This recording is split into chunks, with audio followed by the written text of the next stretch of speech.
परिस्थिति में वो शहीद हुआ है। ये नई नई बिरहा आपसे सामने हम पेश करे जा रहे बनी। करुणस बीरस भाव आप इसमें पाएंगे। वाह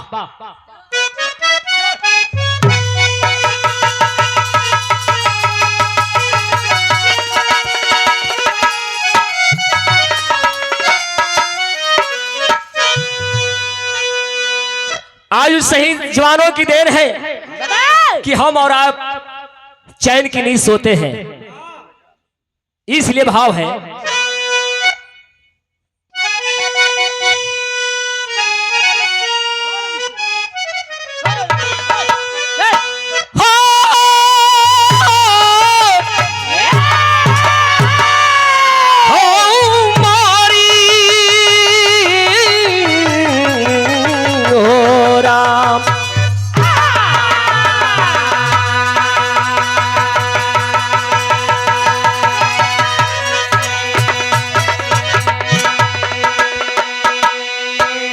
भूमिका में लिखा गया।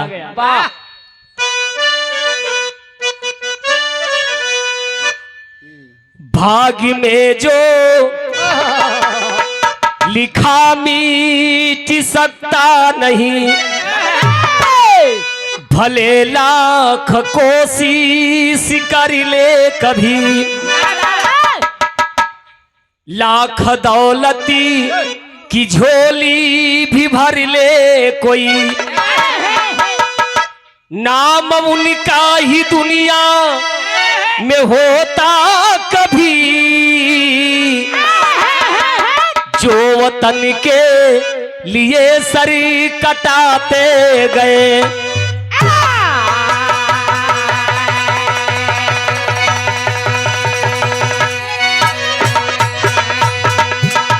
कबीरा मसीसी वो है शेरे बबरी,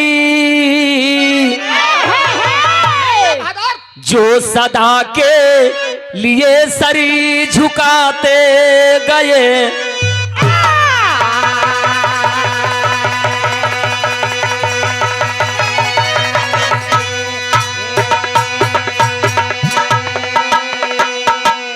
नाम उसका ही दुनिया में होता कभी, जो सदा गोली सीने में खाते गए। उन जवानों को सत सत नमन हम कराते हैं, प्रणाम करते हैं, जो जवानों की देन वह बॉर्डर पर जो है वह सिपाही और नौजवान, वो फौजी जवान सीना तान करके ड्यूटी करता है। हमारे देश के नेता अभिनेता, इस देश के रहने वाले देशवासी जो है चैन की नींद सोते हैं, उन जवानों की देन है। एक लाइन यहाँ गीत का नमूना बकवन गजल बा।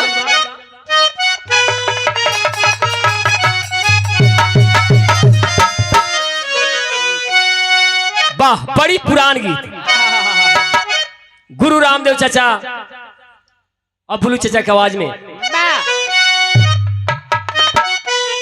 अरे काबे में तेरा जलवा, काशी में नजारा,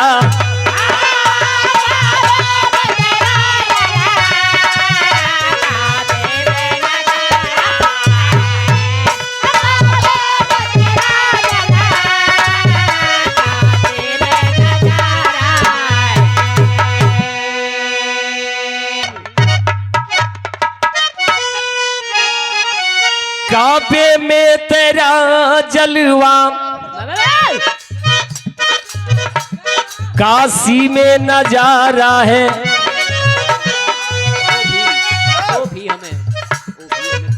काहे कभी कभी बंद हो जाता है। काबे में तेरा जलवा, काशी में नजारा है, ये भी हमें प्यारा है, वो भी हमें प्यारा है।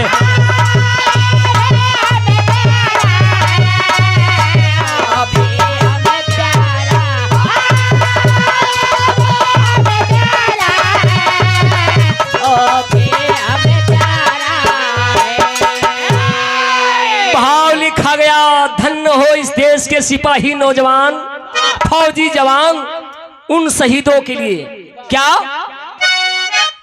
और सर और तूफानों,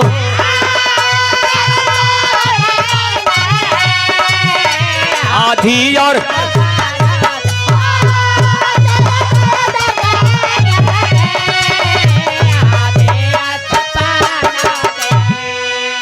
अरे शेर कभी डरता नहीं, लगा रहा यार, आधी और तूफानों से। अरे कोई जाकर पूछ ले, अरे वो तन के दीवानों,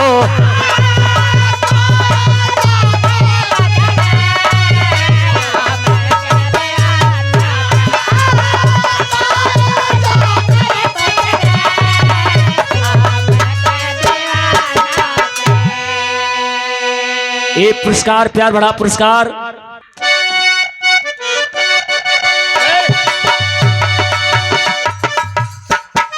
पर चलने वाले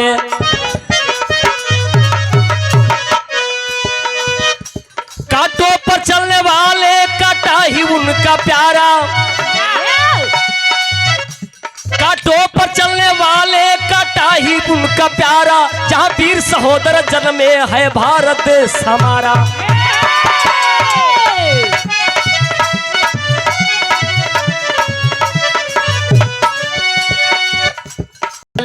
काटा ही उनका प्यारा, जहां वीर सहोदर जन्मे है भारत देश हमारा। जिला बहराइच के अंदर एक गांव बसाया राई, जिला बहराइच वीरों की सही शहादत से कर सुबास की धरती, पल्ली के साहब यादव हो गए फौज में भर्ती।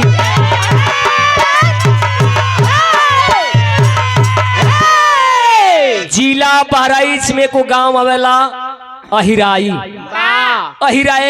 अहिराई गांव के रहे वाला साहब यादव। साहब यादव के परिवार में एक छोटा भाई,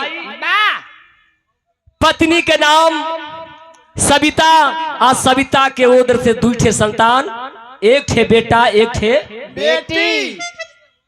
बिटिया से आन है, बिटिया का नाम कविता और बेटवा के नाम दिलीप।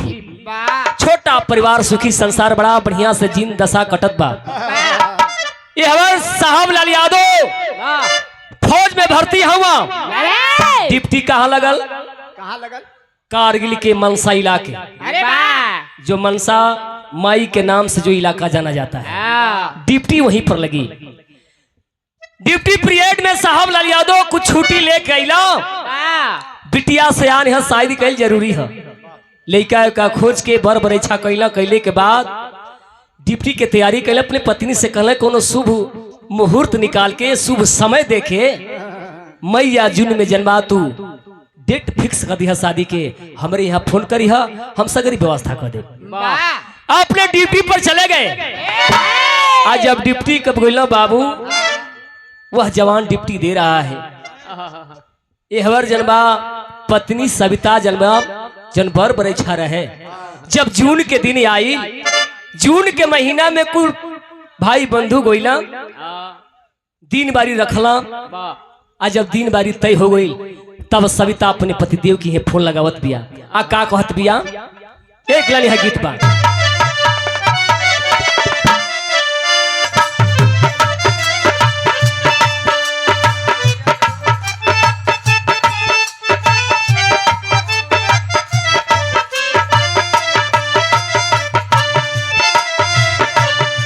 और बड़े भैया एक तरह अथिरे रही, कौनो गायिका गौले हा झुमुका झूलनिया चाहे कमर कर धनिया, राजा कजरा के धार।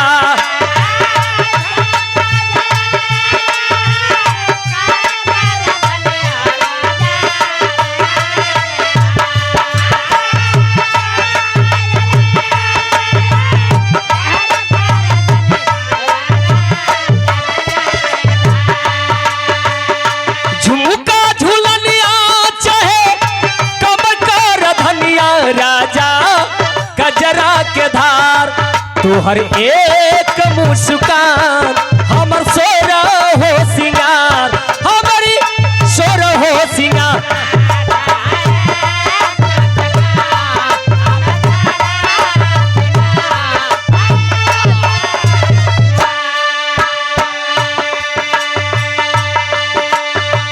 कुछ भाई बंधु गोइला भैया धीमे धीमे रहे, बताओ तनी बतियाओ तनी तो धीमे धीमे रहे। शादी तय कर दे पतिदेव से कली की सुनी, सविता कहेली आई कविता के डोली 12 जुनवे के राह।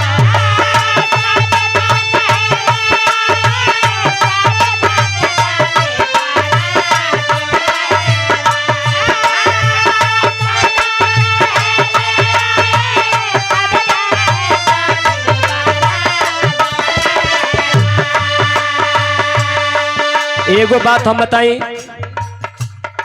अभी शिकायत आई हो कौना बात के हो भैया? बड़ा बढ़िया ई नाचेली हम जानते हैं। आज भइल हम अभी खोल के आवत नहीं थे ना, इशारा भी भइल। हां इशारा कोई है लेकिन ना मन काहे से कि हम चैनल पर देखले बनी भाई, हम झूठ ना बोलो। ई तो पहली बारी करो हमारा आजकल मुलाकात भइल। बतिया सविता कहेली आई अरे कविता के डोली 12 जुनवे के राह।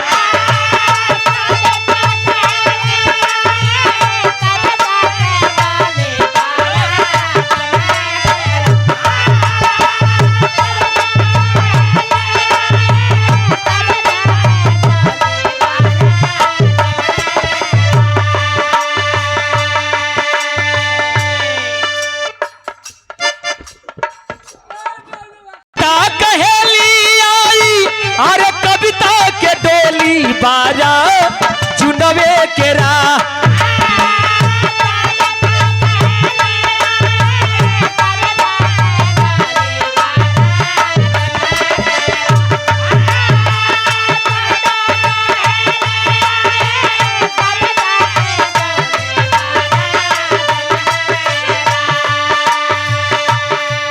करे फोनवे पपा आई बेटी के बारात, आई बेटी के बारात।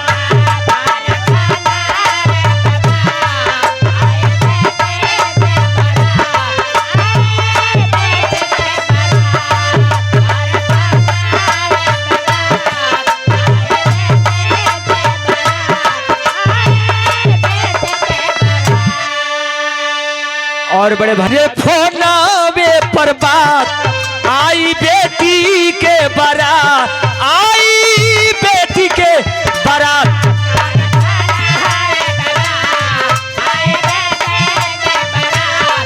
आई है बेटी के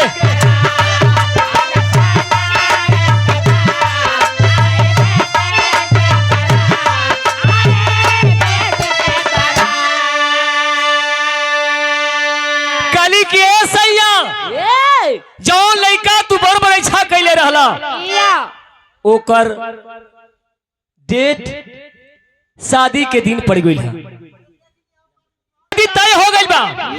12 जून के जलवा बारात आई, बड़ा खुश भइला। कल की पत्नी घबरा मत, का जवाब देहला? अरे 5 दिन पहले,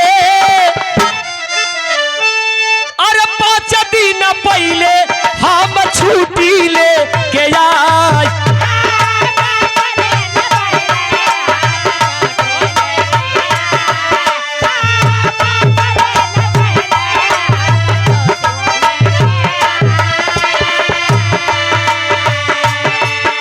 अरे बिटिया के शादी धूमधाम से कराई।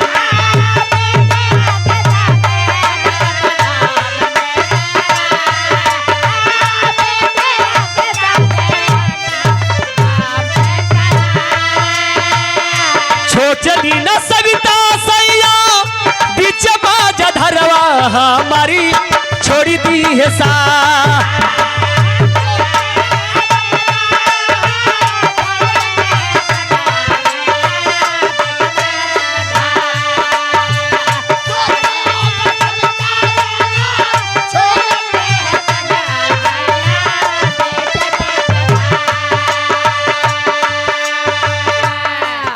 कोट को नम्र प्रणाम।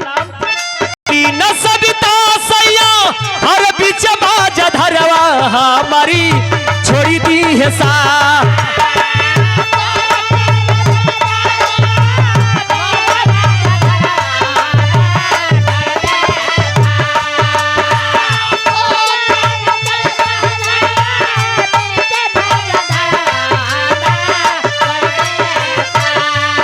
अरे फोनावे पर बात आई बेटी के बारात, आई बेटी के बारात।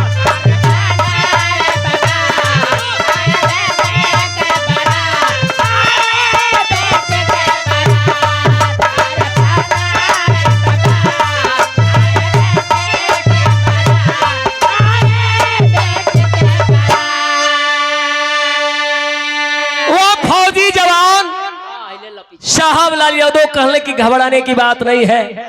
जब 12 जून की शादी है तो 5 दिन पहले जन्मा हम छुट्टी लेके घरे आई कि मुदई लाख बुरा चाहे तो क्या होता है, वही होता है जो मंजूरे खुदा होता है। बड़ा मन में खुश हुआ, घर परिवार भी खुश बा कि 5 दिन पहले जन्मा फौजी जवान हमारे पतिदेव यहाँ बिटिया का शादी धूमधाम से हुई। लेकिन गजी भगवान की लेखनी हुआ क्या। यहाँ एक लाल गीत लगल,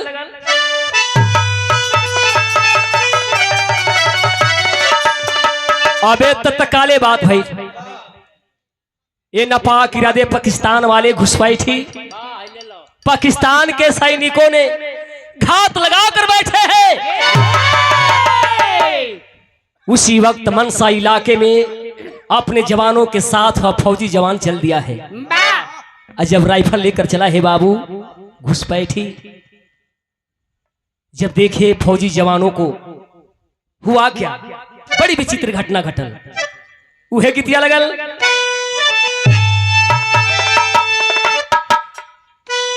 उहे गीत जन रामदेव चचा गोले रहना।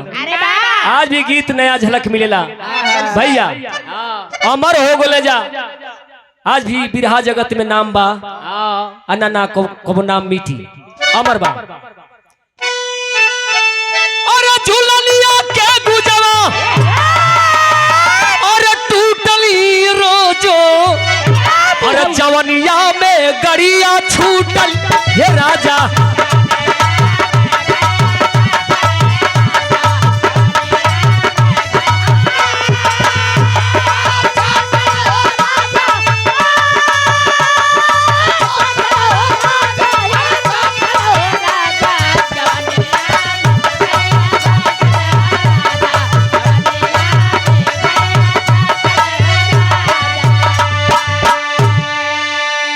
घुसपैठी देख रहा है, एक बार एक पाकिस्तान वाले अटक कर दिए।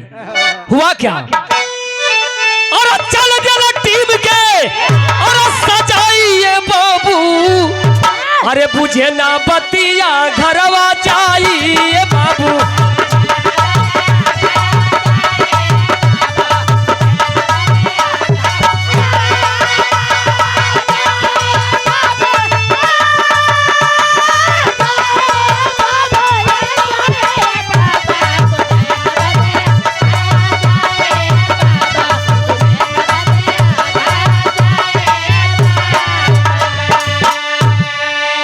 वह जवान चल दिया, ये हुआ क्या सविता यादों से, अरे फल पर बाती वाले, अरे कैले जवन वाद पूरा करहू ना पवले।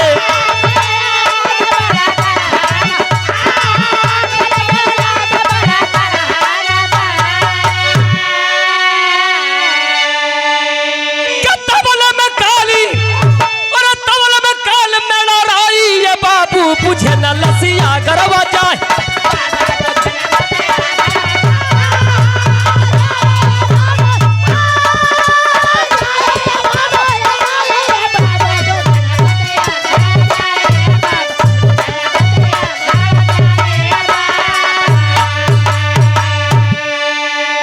और चिंता देवी के फूफा उसी वक्त जो है एक बा एक पाकिस्तानी सैनिकों ने जो है ट्राई कर दिया। दोनों तरफ से गोली की बरसाव होने लगी। आज जब गोली के बरसाव होने लगली बाबू, इधर से गोली चल रही है उधर से गोली चल रही है। उसी आनंद फानन में बड़ी विचित्र घटना घटल। दिल में यह सपना सजाए हैं, थोड़ी ही देर जब अपनी पत्नी से बात कही भगवान की देन हुआ का ये कलानी गीत संकेत में कौन गीत बा?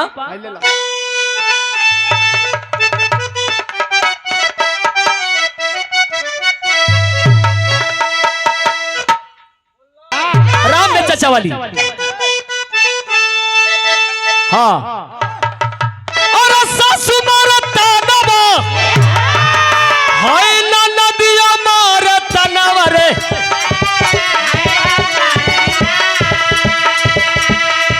आजा एक ऑथिर में वो कलकारी कहल जाला। हाँ कैसे मारता नवा ना नदिया मारता नवा रे तनवा हाय हो मा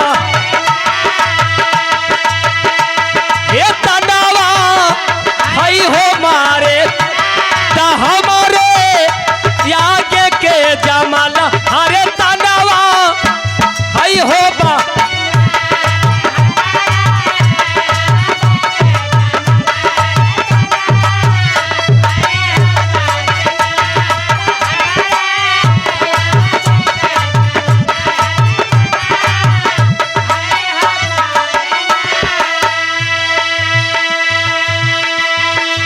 तानवा है वो मारे ले, लेकिन जब लेडीज जेंट्स के प्रोग्राम होखे लगल तो गवैया बदल देवे कैसे लहावे लगल सासु मारे तानवा हाय ना नदिया मारे तानवा रे तानवा हाय हो मारे हे तानवा ता हमारे आगे के जमीली आए तनवा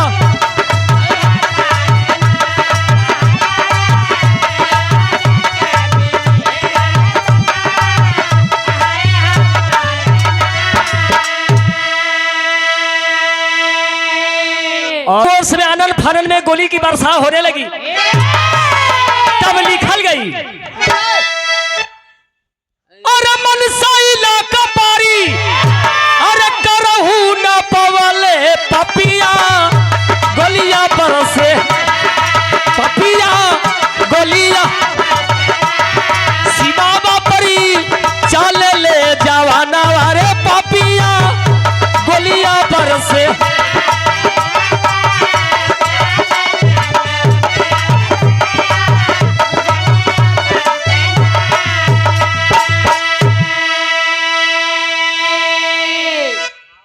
मनसा में मची गईली वाह मनसा में मची गईली और खुनवा के होली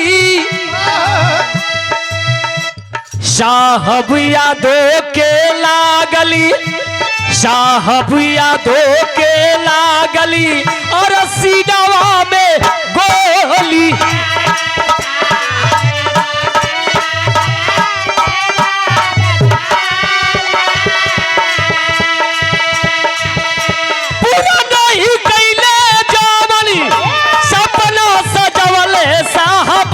यादो चल ओ साहब पपिया बरसावे गोलिया रे सा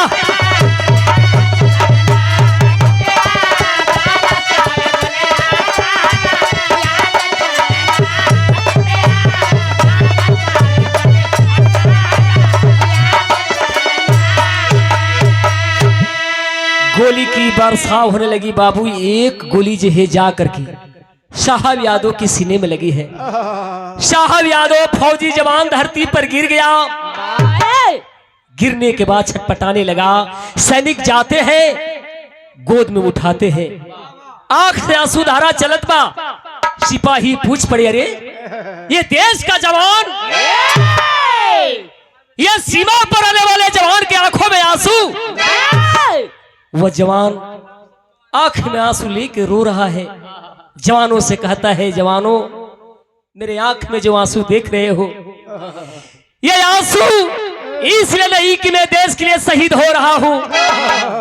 दुख इस बात का है कि ठीक 5 दिन पहले जो है मेरी बेटी की शादी है। आंसू इसलिए चल रहा है कि मैं अपने बेटी के शादी में शामिल नहीं हो पाया, लेकिन मेरी इच्छा है कि मर जाने की भी बात मेरी बेटी जीते जी तो नहीं देख पाई, लेकिन ये कितनी गर्व की बात होगी कि मेरी बेटी मुझे देख लेगी, मेरे लाश से भेंट हो जाएगा, मेरे यही सपना है। इतना कह करके वो फौजी जवान अपने दम को तोड़ देता है। आखिर ये बाबू एहवर जनबा तैयारी होत बा। 5 दिन हो गई, 4 दिन हो गई, 3 दिन हो गई, अभी तक कोनो खबर ना मिला। 5 दिन पहले आवे के वादा कैले रहला। तब जनबा सविता कली अपने बेटा दिलीप कली के बेटा मोबाइल लेके आवा। अपने बेटवा से बताओ तरीका बतौली।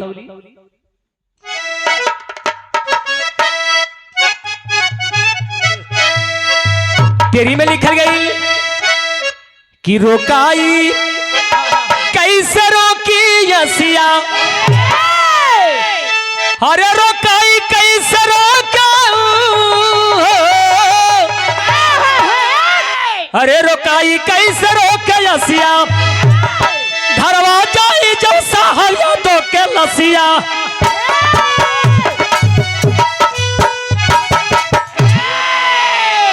घरवा जाई जब साहब या दो के लसिया, रोकाई कैसे रोकी हसिया। कली बेटा लेके मोबाइल आवा, अतनी फोन लगावा। तो यहाँ एक लड़की संकेत कर दिया। कौन?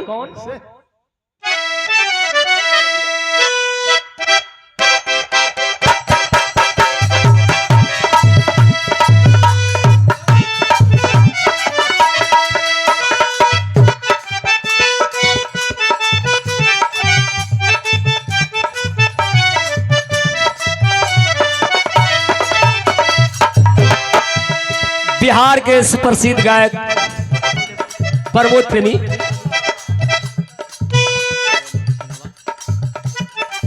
करतनी फोनवा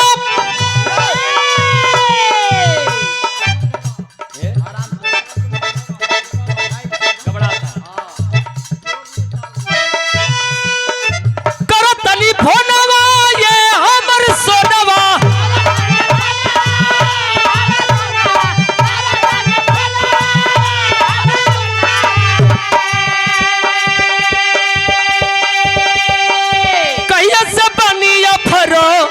तू ही धरवले हो बाड़ू, अरे तू ही धरवले हो, रोज रोज चुमावा के लो तू।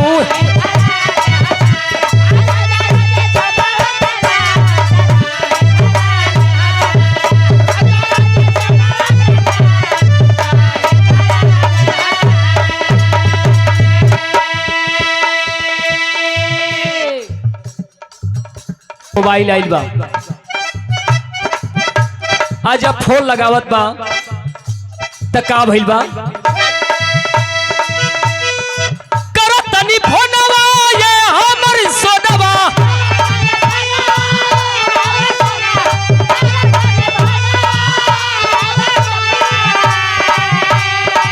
कहिए से बनी अफरा, त तू ही धरवले हो, तू ही धरवले, रोज रोज चुमावा के ला तू।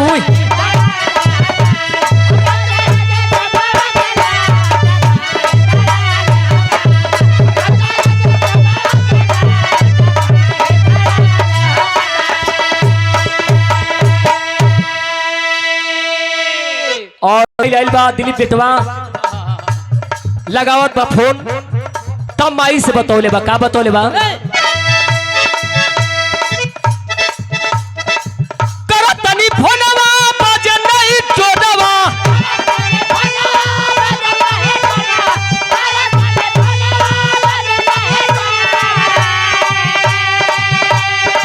कहेला दिलीप कुमार सीमावा पर कैसे, अरे सीमावा पर कैसे पापा के न मिले समाचार, सीमावा पर कैसे।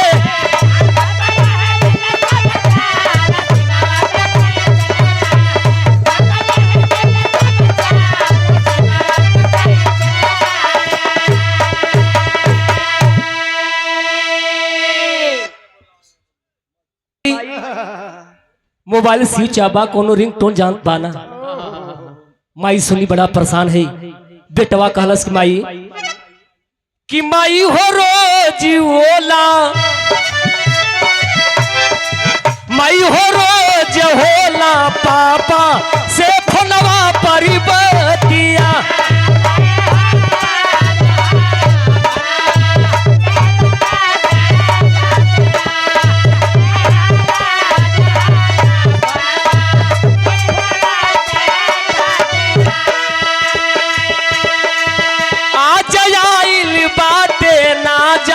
ने कवनिया फातिया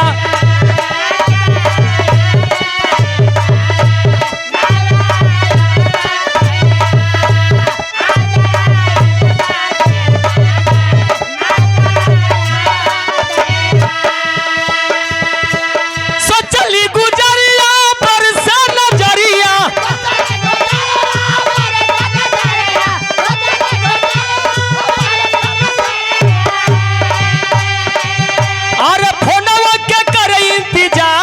सीमावा पर कैसे, अरे सीमावा पर कैसे पापा के न मिले सब बच्चा सीमावा पर।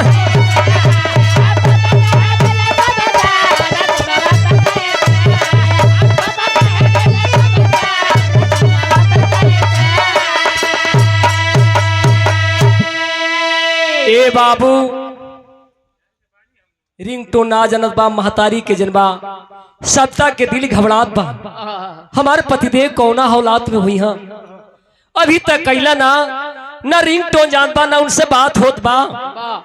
ए बाबू माई के विश्वास ना भइल बेटा से कलश की बेटा मोबाइल हमके दे। जब बेटा से मोबाइल ले ली माई पतिदेव की फोन लगावे लगली। आज जब फोन लगली बाबू उसमें का भाई उहे गीतिया लगल।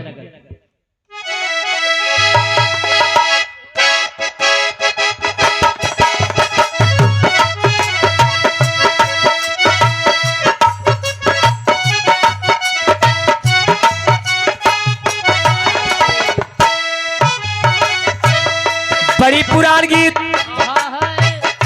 पिया परदेश, अरे परदेश हो परदेसी पिया परदेश गईले तारी लागो चोटिया में।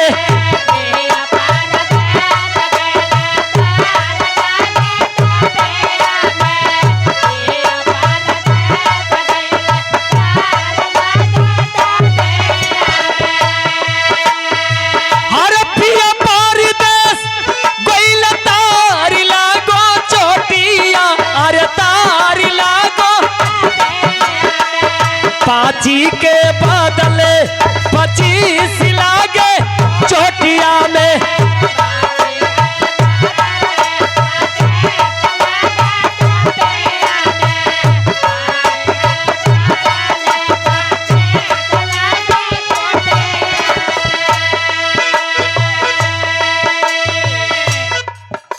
जमाई सविता मोबाइल लेके जब फोन लगावा लगी अबे भैया और ये माई के जीव जन्मा आधा हो गई। बतावत करिए बेटा बंद तोहरे पापा के, अरे बंद तोहरे पापा के बफनवाए ललनावा।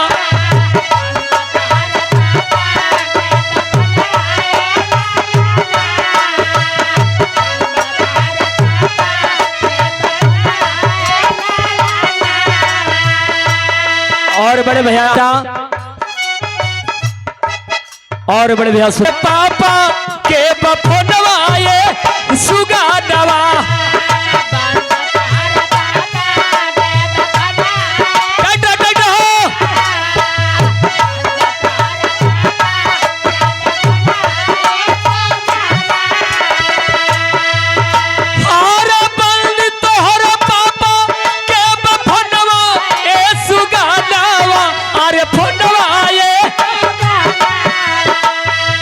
हमके बुझाला ए बेटा हमारा आत्मा कहता हमारे पतिदेव पर कोई खतरा बा। माई रोत पिया हमके असगुन बुझात बा। हमके बुझाला असगुनवाए सुगानवा हमके बुझाला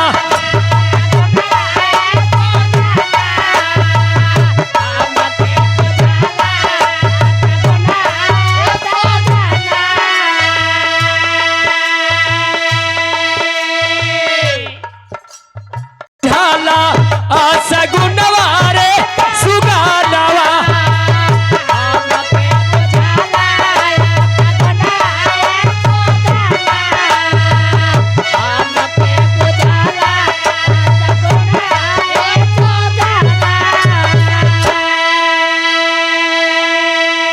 माई के शंका भइल बा ए बाबू भइल का धीरे धीरे वो शादी के दिन यार हुआ क्या धीरे धीरे आइल धीरे धीरे आइल पर जून वाली रातिया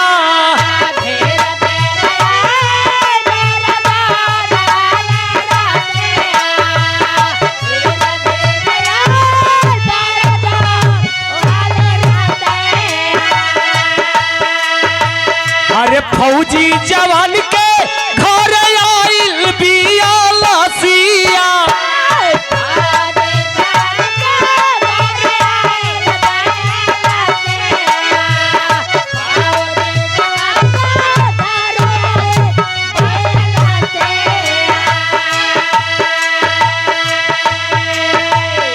रोबतार दिली पालनवाए सुगानवा ललनवाए सुगानवा बंद तोहर पापा के बफनवा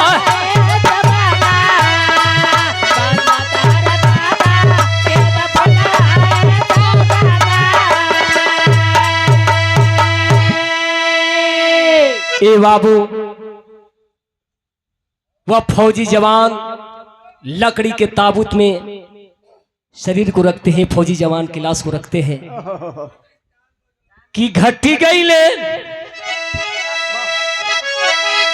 कि घटी गईले घटना दासी बाबू जुन की समैया हो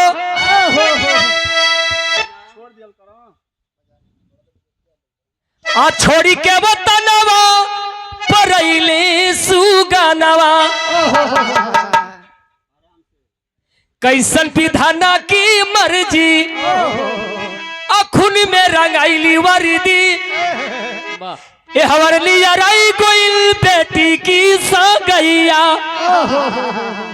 धीरे धीरे ठीक 12 जून के जनबा जौना समय बारात चल दिली बिया उसी वक्त जो है ठीक 12 बजे के बेला में सिपाही जवान जो है लेकर के वह साहब लाल यादव को जो है लकड़ी के ताबूत में लाश को लेकर के आते हैं एक तरफ दरवाजे पर बारात लगी है और एक तरफ वह फौजी जवान बाप की लाश जो है दरवाजे पर आकर के खड़ी हो गई चारों तरफ से मातम छा गया खुशी का जो माहौल था गम के रूप में बदल गया ए बाबू कहीं छाती पीट के सविता रोत दिया कहीं बेटवा दिलीप रोत बा बिटिया रोते मैं कितनी बदनसीब हूं कि मेरे पिताजी मेरे शादी में नहीं शामिल हो पाए टोला पड़ोसा के लोग समझाते हैं यह वीर पुरुष इस देश का जो है नाम रोशन किया है यह शहीद हुआ है रोने की बात नहीं है आखिर बाबू बगल में एक तरफ वो फौजी जवान की लाश है एक तरफ बिटिया जो है उस माड़ों में बैठी है सिंदूरदान हो रहा है शादी भइल बा शादी भइले के बाद जनबा भइल का बा लास्ट में लिखल गई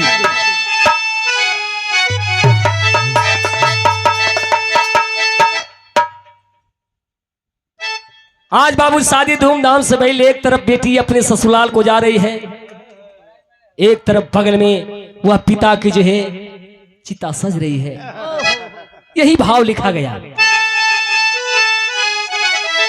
के बेटी जाली ससुराल हो बहावे असिया ते कबर जर साहब यादों के घाटे पर लसिया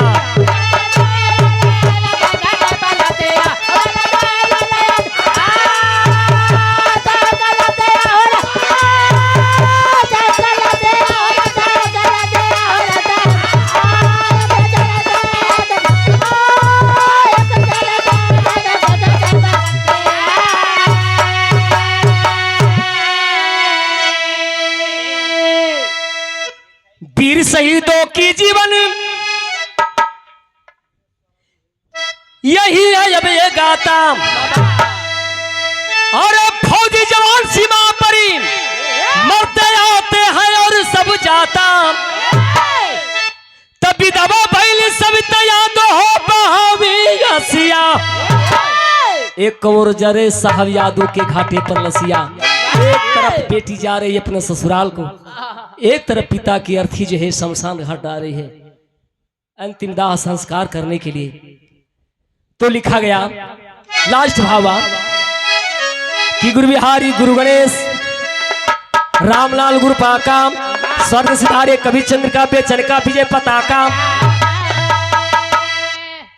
अरे घरवा जबू जय साहब की लसिया लिखते रामासी से कविता की ओसाई के जाई लस।